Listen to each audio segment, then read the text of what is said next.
Olá pessoal, aqui novamente é o professor Ailton do Amaral com História do Brasil, e nesta aula nós vamos falar da Era Pombalina, né gente? Vamos falar um pouquinho aqui do Marquês de Pombal, né?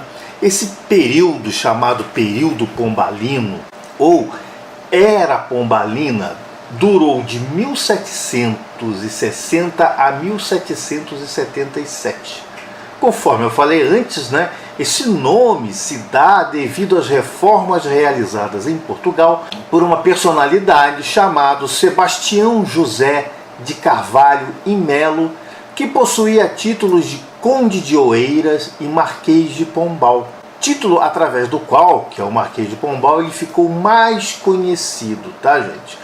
O Marquês de Pombal ele foi secretário de Estado do Reino de Portugal durante o reinado de Dom José. Pombal tinha a missão de reformar toda a economia de Portugal. Portugal não andava lá muito bem das pernas nessa época não. Embora com diversas colônias, com colônias aí gerando riqueza, Portugal conseguia passar por crise, né? Então Portugal estava passando aí por uma séria crise. Pombal foi contratado exatamente para poder resolver esses problemas, né? Principalmente acertar diversos problemas que estavam ocorrendo com o Brasil, porque o Brasil, sendo a colônia mais lucrativa, tinha muito contrabando, tinha muita corrupção, tinha muitos problemas e muito pouco do que era produzido no Brasil chegava a Portugal. O Marquês de Pombal ele tinha ideais iluministas, né? O que eram os ideais iluministas? Ideais iluministas, na parte do curso de História Mundial, provavelmente vocês vão ver a Era do Iluminismo, né? O Iluminismo ele deu início a uma série de eventos mundiais. Um dos eventos importantes foi a Revolução Francesa, né? Que foi baseada aqui nas ideias iluministas, né? As ideias iluministas eram, em suma, né, fazendo aqui um resumo muito grande, você dar mais valor à ciência, dar mais valor à lógica, né, do que dar valor à religião. O iluminismo ele combatia diversos valores religiosos da época. Pombal ele era um dos que realmente tinha ideias iluministas e se utilizou dessas ideias. E ao se utilizar dessas ideias, ele arranjou muitas inimizades em Portugal.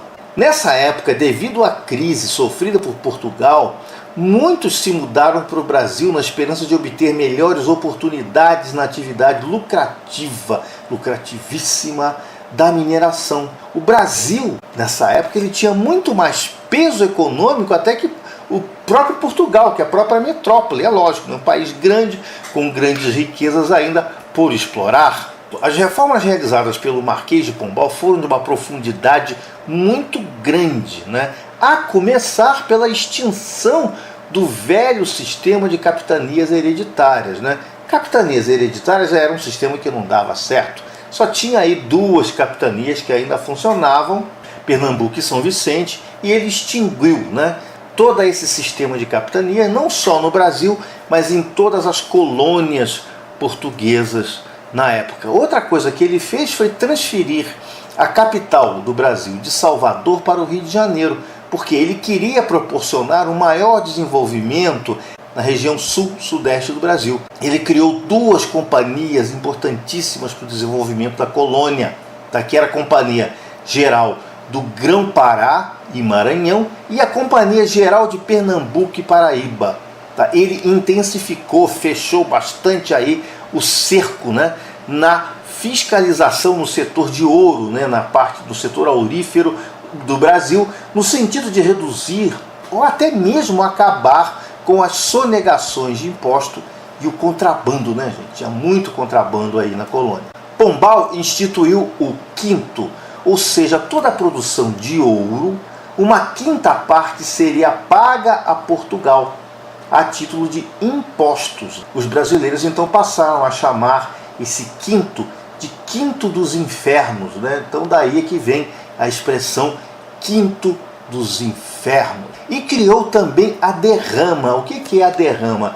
A derrama era uma cobrança de impostos de uma forma violenta. O cara não paga imposto, as pessoas chegam na casa dele arrebentando tudo, tirando tudo que tinha e prendendo a pessoa. Era um problema muito sério quando ocorria a derrama. Tá? E a derrama foi inclusive causas, por exemplo, da Inconfidência Mineira, que a gente vai ver mais adiante. Então essa derrama, ela causou extremo descontentamento na colônia. Pombal também confiscou as propriedades da igreja, tanto em Portugal quanto no Brasil. Pombal fez uma coisa realmente bastante séria. Ele expulsou os jesuítas do Brasil, ele aprofundou o controle econômico e político nas colônias, principalmente em áreas denominadas pelos jesuítas, porque os jesuítas já estavam dominando todo o cenário, toda a educação do Brasil, estavam dominando toda a parte de cultura e educação do Brasil e, consequentemente, a igreja estava tendo uma grande influência no ensino, principalmente em ensino religioso. Então ele fez profundas reformas na educação, ele diminuiu o ensino religioso, ele deu uma influência iluminista no ensino brasileiro. Olha que cara realmente reformador. Mudou a metodologia pelas aulas régias e acabou com a perseguição aos judeus e cristãos novos em Portugal, que era uma coisa que estava acontecendo já há muito tempo. Ele aboliu a escravidão indígena e estimulou a criação de indústrias. E ele criou também uma política, gente, de limitação de privilégios e de saneamento nas colônias, inclusive no Brasil. Estava tudo indo muito bem, tudo tranquilo, ele estava fazendo as reformas, embora ninguém gostasse dele, mas ele estava lá, ele tinha lá o Dom José, que estava dando uma grande força para o Marquês de Pombal para continuar as reformas dele, e foram reformas que deram certo. Mas em 24 de fevereiro de 1777, o rei Dom José falece. Quem que assume o trono? Dona Maria I e seu marido Dom Pedro III.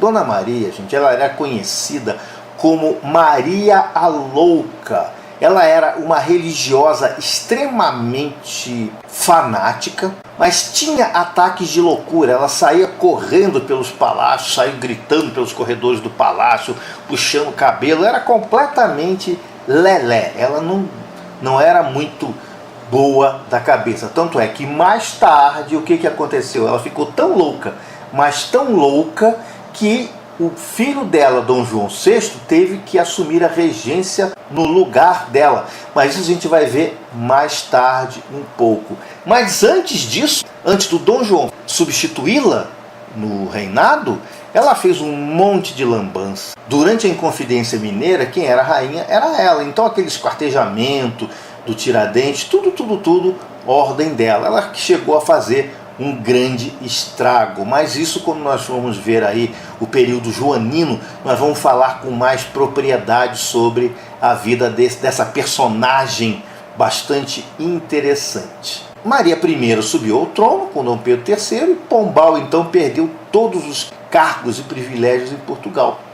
Por quê? Porque Maria a Louca detestava o Marquês de Pombal. Ela baixou um decreto que de onde ela estivesse, o Marquês de Pombal não poderia ficar 20 quilômetros perto dela. Foi os primeiros decretos de distância que apareceram no mundo, foi Maria a Louca com relação ao Marquês de Pombal. Ela detestava profundamente o Marquês de Pombal. Com isso, o Marquês de Pombal perdeu todos os cargos, todos os privilégios em Portugal. E assim como no Brasil, né? Então, nessa época, então, quando Pombal saiu do comando de Portugal, houve um grande retrocesso. Infelizmente, Pombal morreu em Portugal em 8 de maio de 1782. Então, para fazer aqui um resumo, quais são os principais fatos na era pombalina no Brasil?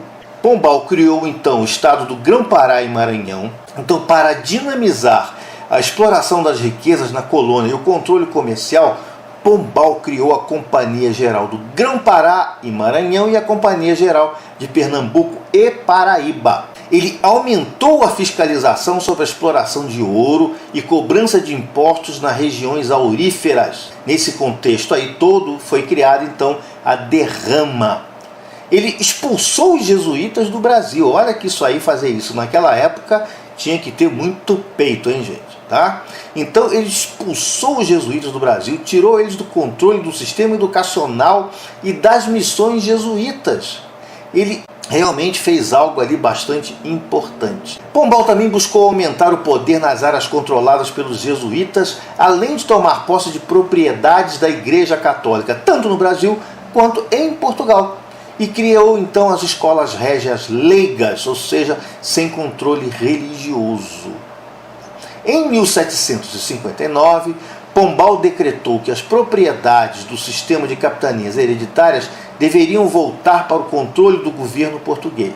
Então ele decretou o fim do primeiro sistema de divisão territorial brasileiro, criado aí nos primórdios das colonizações, que era aí a capitania hereditária. Em 1763, a capital do vice-reino do Brasil foi transferida de Salvador para o Rio de Janeiro. A medida adotada pela administração de Pombal decretava também a mudança do eixo econômico da região Nordeste para a região Sudeste. E também, gente, ele implementou o cultivo de algodão no Maranhão. Então, realmente, esse personagem, o Marquês de Pombal, é um personagem bastante importante, né, na história tanto de Brasil quanto de Portugal, que ele foi o primeiro personagem progressista, né? O primeiro personagem aí que começou a quebrar aquelas barreiras, principalmente as barreiras da igreja, o controle pela religião, o controle da igreja. Ele criou aí as bases do Estado laico, baseado todo nas ideias iluministas, ok? Então, mais tarde, nós vamos ver diversas outras partes da história em que o período pombalino vai entrar, né? Principalmente quando eu falar aqui, por exemplo, da ação jesuíta e da mão de obra indígena. Perfeito, gente? Então, até a próxima aula. Um grande abraço para vocês e tchau!